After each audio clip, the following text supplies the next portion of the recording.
Hey y'all, how's my jabronis doing? It's Tris, wishing you a day of bliss in a sunny ass apocalypse. And today is the episode coming out, or today is when the episode for Now Your Normal Discussion, our latest episode, is coming out.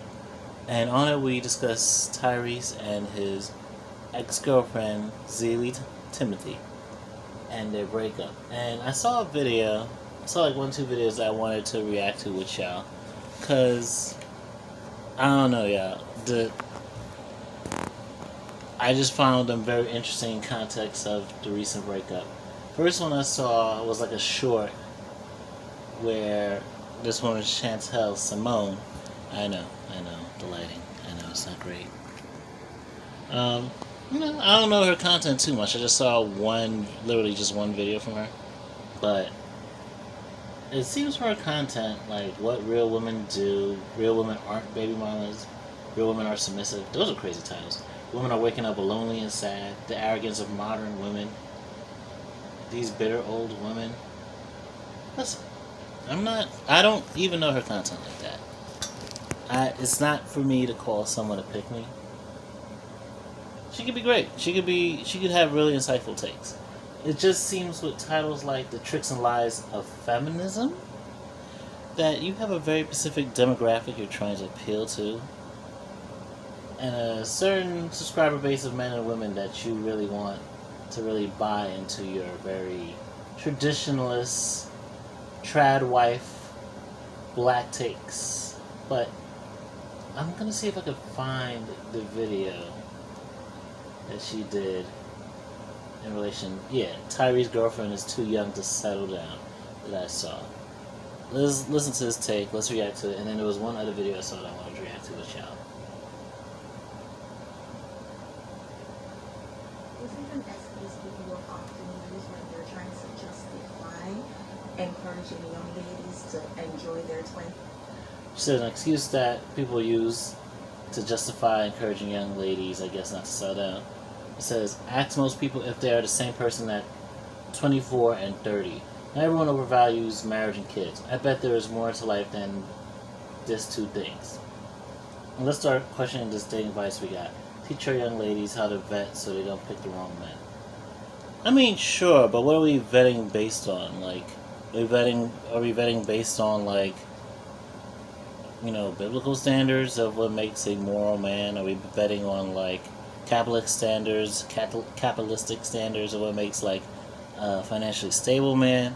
Or are we betting on, like, old, like, traditionalist values of what makes a real man, like a dominant man, like an alpha man? Like, what is the vetting that, like, it's easy to say teach ladies to vet men and teach men to vet ladies, but what are the standards you're using? And how do we just teach people to just be able to vet each other and vet ourselves to be better in quality and to know what we want to actually deal with and what's not worth settling with? But let's not put too much presumptions. Let's see what she has to say. Are not settled down too soon, but let's think about it. Yeah, you're not the same person at 24 and 30. You're also not the same person at 30 and 40 and at 40 and 50. People grow and mature and evolve. Which, yeah, it's true. It's not to say that, you can't start off. You could have met the person that you were going to be with in kindergarten or like in high school, and y'all grown up and it worked out. The thing is that we're not often saying we're like, oh, people change. Is that like, our ideas of love and everything are very commercialized when we're younger. It's very idealized. It's very much based off of movies and songs and things we've seen around us and things that we desired and want to finally get. And then reality hits and our priorities change based on our experiences. So it's not that like you couldn't have been right about the one you needed to be with, but you may not have had the life experience to truly know how to handle what you've gotten in a relationship. Like, I've had relationships that I'm sure under a different context could have worked out, but looking back, it's like, listen, who I was then, who they were then, it wasn't going to work out either way. So, like, no hate to the relationship, but I've hopefully learned things. I've hopefully learned things that I could take and not be discouraged going forward. And I'm sure going into the next relationship, if you actually learn from them, you'll grow from them.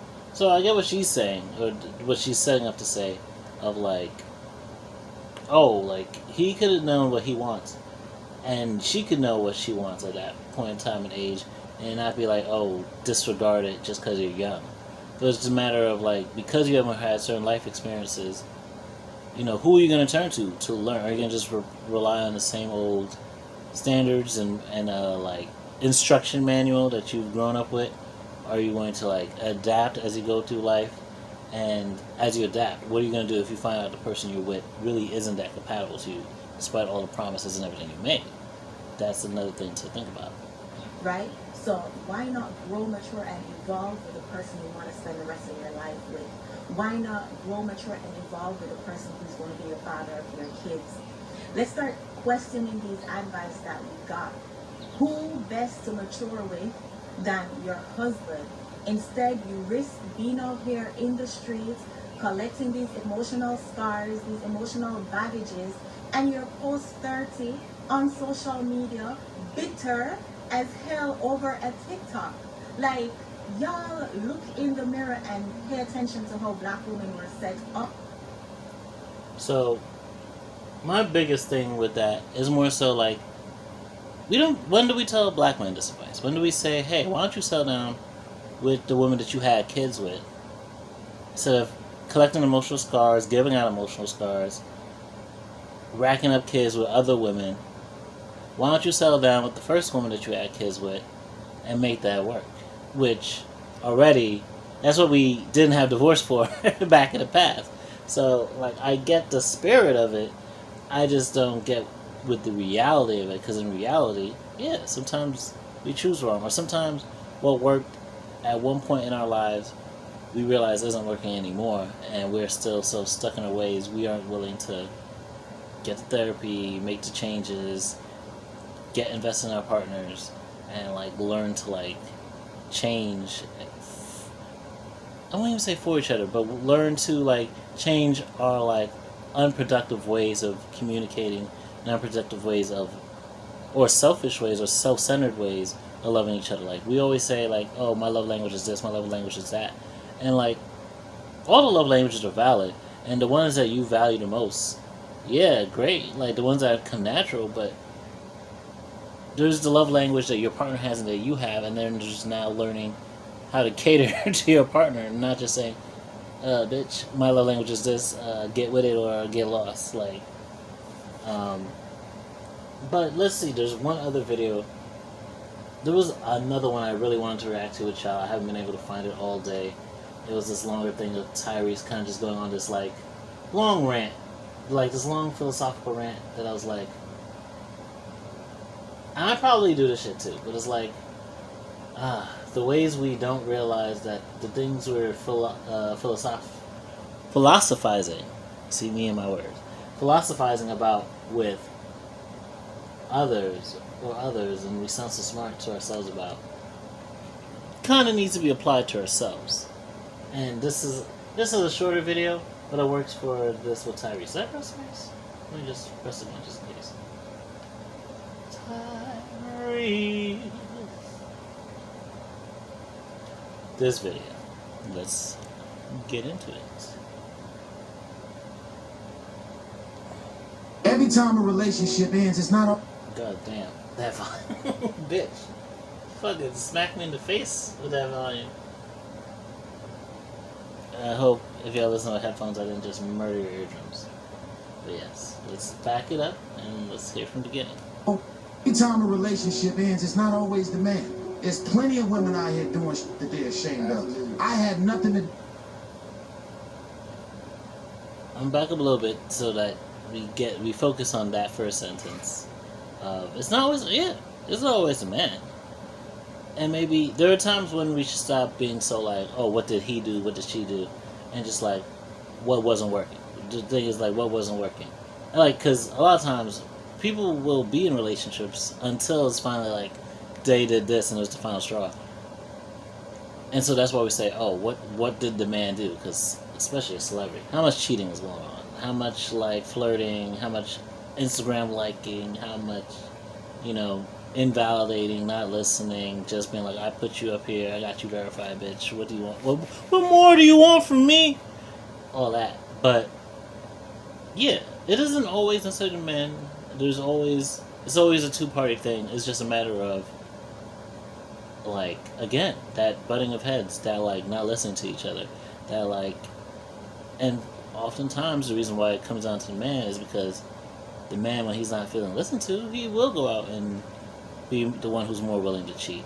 I'm not saying women don't cheat, especially nowadays, but like, men will have already been cheating and then feel betrayed when they finally get cheated on, or been flirting and then get betrayed when they finally feel like, oh, they're not being as desired as they used to be or as they expect to be. But okay, it's not always man. I agree with you there. I had nothing to do. Hold it. The whole 10 seconds. Okay, fuck it. Let's start here. I had nothing to do with them 10 relationships that you was in before we got in a relationship. You done brought all of them heartbreaks, insecurities, issues, mental, emotional, and physical abuse into this brand. Wait. I didn't even peeped that part into this brand new relationship. What's she supposed to do with? What is she supposed to do with the triggers of the physical abuse? Like, there's parts where you can say, yeah, bitch, get some therapy, get a therapist. Although women are willing to do that more than men are.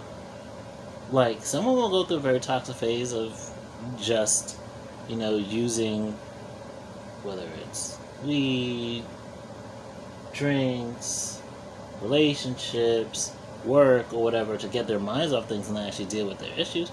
But women are actually willing to deal with those issues with therapy and medication more than men are. Because men will do the same thing of using weed and liquor and drugs and women and new relationships and money and success to cover up their insecurities and never actually deal with their issues and just feel successful in one arena, and in the background is all the shit waiting for when they fucking finally fall off the edge and no longer can maintain the things that was keeping them distracted.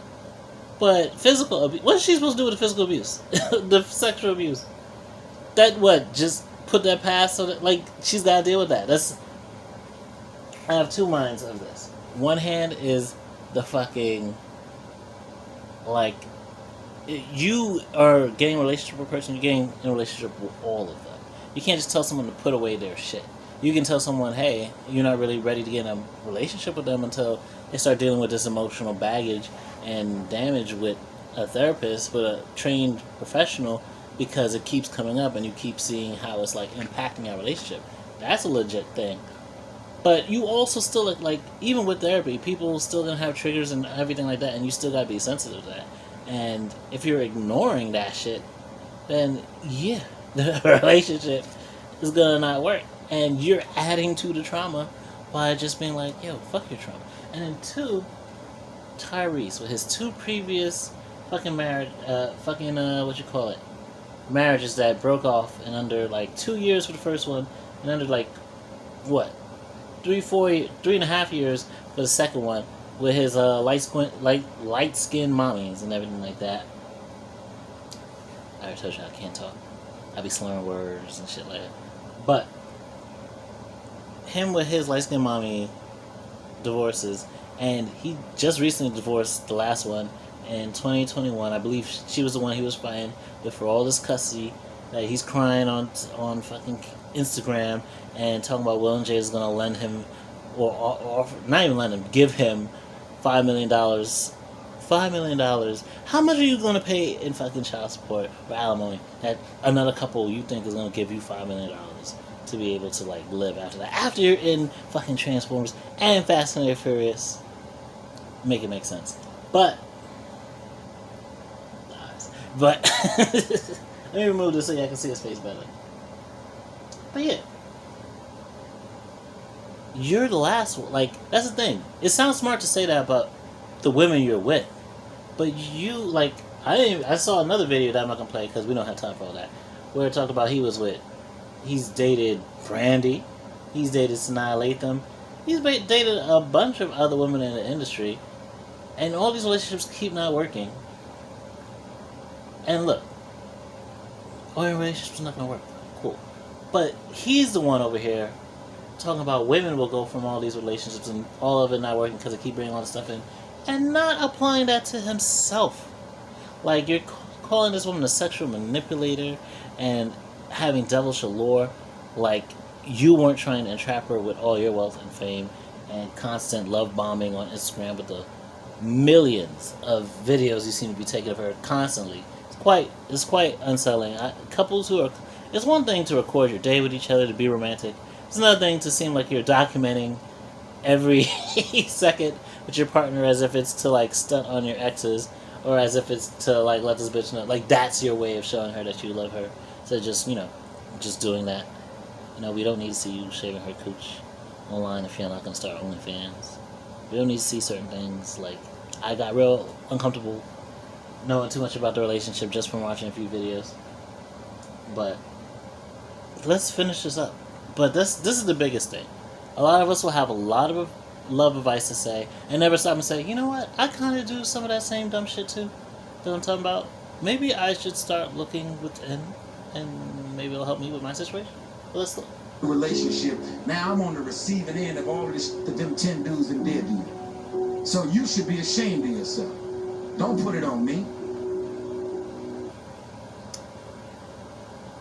How you gonna act like you're not damn near 45? Why would you stay for foolishness? She's 26 and your father time. It's really got a divorce blues, yeah. It's only been a year. So why would you even act like that? You're being mad ghetto. You're acting unstable. Tyrese. You're being ghetto. You're being unstable. You're being contradictory. And this is not just about Tyrese. This is about a lot of, not just men, but we're going to focus on men today because, listen, we're all this black love we want to have. FD Signifier does a great video called Black Love is a Lie or something like that. Let me type it in for y'all so you can watch it after you watch this video. And we'll probably post this after we premiere our video for Not Your Normal Discussion. So after Not Your Normal Discussions episode drops and premieres, watch that, watch this, watch some FD Signifier, watch the after show. Yes, I'm giving you a lot to watch today. You have the whole weekend really, but watch as much as you can. I just wanted to, shout out FD Signifier, who's brilliant and has a great video. I just don't want to get the title of it wrong because it is something in relation to black love, but off the top of my head, yeah, Death to Black Love. It's a great concept of a video of like, listen, we say a lot of things that theoretically we expect for black relationships that are more so rooted in like just trying to chase like security and capitalism and not actually addressing where those things do align for us and where they don't align for us, and what real love could look like for us if we actually address it better.